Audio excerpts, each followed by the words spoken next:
5Hs e 5Ts. O que é que são 5Hs e 5Ts? São causas reversíveis de uma parada em AESP ou assistolia. São causas que a gente pode intervir, são medidas que a gente pode tomar para modificar a evolução desse paciente. Então, vamos lá. 5Hs.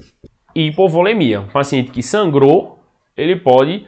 Sangrou demais, sangrou, até chocar e não ter sangue para bater, o coração batendo seco. Então, é uma causa de parada.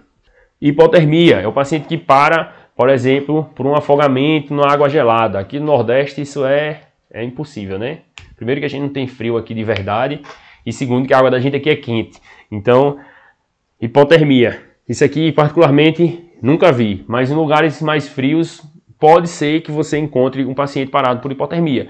E aí, assim, cada um vai ter uma forma de você resolver. Aqui na hipovolemia é reposição volêmica. E aqui você vai aquecer o paciente, né? Aquecer o paciente. Outro H. H de H+. Acidose. Como é que você vai ver que o paciente tem acidose? Aqui nesses casos, hipovolemia, hipotermia, você tem uma noção. Ah, o paciente está fazendo HDA e parou. O paciente tava bem direitinho, não sei o que, estava aqui estabilizando por algum outro motivo, fez um HDA, um sangramento vultoso, e aí chocou, parou.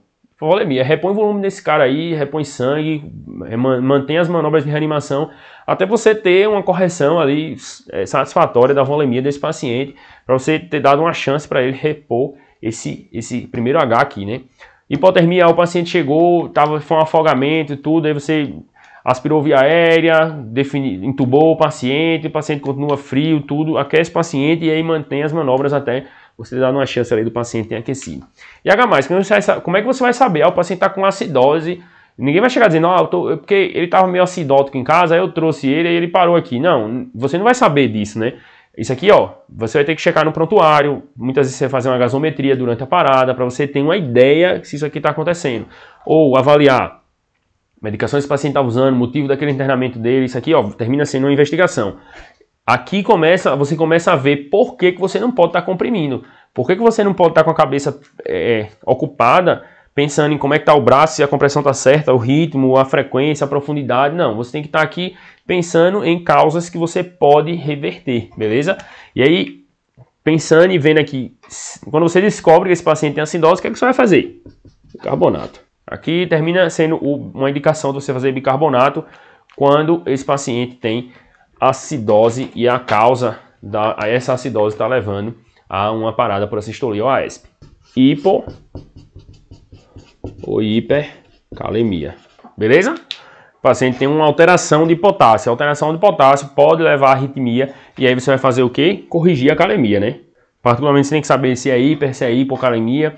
Você vai fazer o gluconato de cálcio para proteger a membrana do paciente, né? Tentar fazer com que esse gluconato de cálcio aí compense e estabilize essa membrana cardíaca dele para que ele não tenha, que ele volte, né? Para você dê uma chance para ele retornar.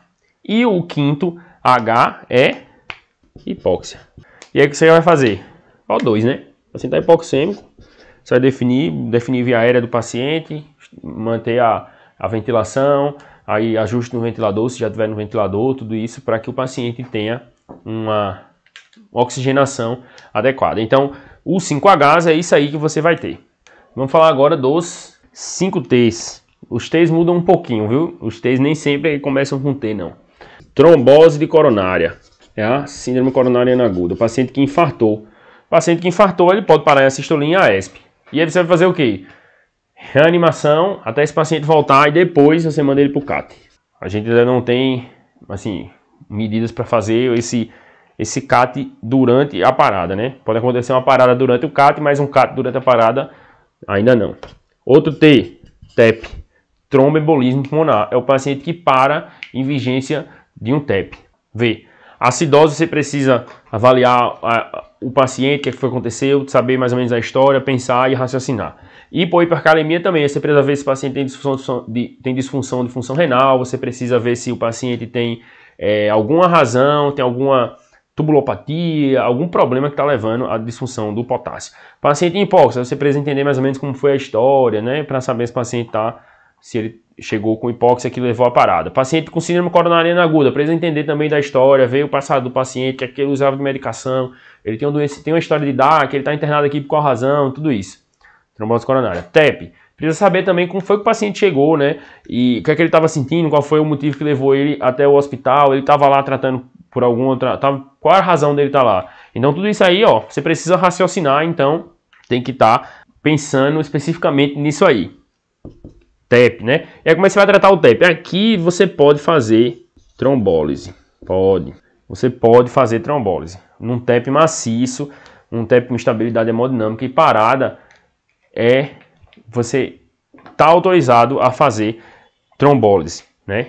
No paciente que você está pensando que ele tem um TEP. Mas aí, ó, tem que ter muito cuidado se o paciente não tem nenhuma contraindicação, se existe realmente uma alta chance de ser TEP ou se você está fazendo trombólise no paciente e só aumentando o risco de sangramento sem melhorar a sobrevida dele. Outro T, pneumotórax hipertensivo, né? Então vou botar aqui, ó, tensão, tórax, pneumotórax. O paciente pode fazer um pneumotórax hipertensivo e por isso ter uma parada, né? Ele tem um colapso circulatório porque o pneumotórax atrapalha muito. Aí você vai fazer o quê? Descompressão. O paciente, você vai botar lá um gel no quinto espaço intercostal, na linha hemicavicular dele, drenar depois, né? Faz a descompressão a priori para depois você definir o dreno de tórax dele. Outro T, tamponamento cardíaco. Tamponamento cardíaco, o que é que você vai fazer? Pericardiocentese. Pericardiocentese, você vai lá mais ou menos no apêndice tifoide. Não, aqui se eu não me engano, no quinto espaço intercostal. Aqui eu não tenho muita vivência disso não. Então é uma coisa extremamente específica. Então, se você encontrar uma situação dessa, vai ter que chamar alguém mais experiente se você não tiver experiência. Eu, particularmente, ia ter que chamar alguém mais experiente e olhar como é que ia fazer para poder fazer a pericardiocentese. Mas é uma coisa muito específica, você tem que ter um diagnóstico de derrame pericárdico, talvez com ultrassom ali beira-leito, para você poder definir isso aí. Até então, você vai ter que manter as compressões. E quinto T, tóxicos, que é intoxicação. O paciente usou algum medicamento, intoxicação exógena, o paciente que parou por alguma coisa relacionada a alguma medicação, alguma intoxicação.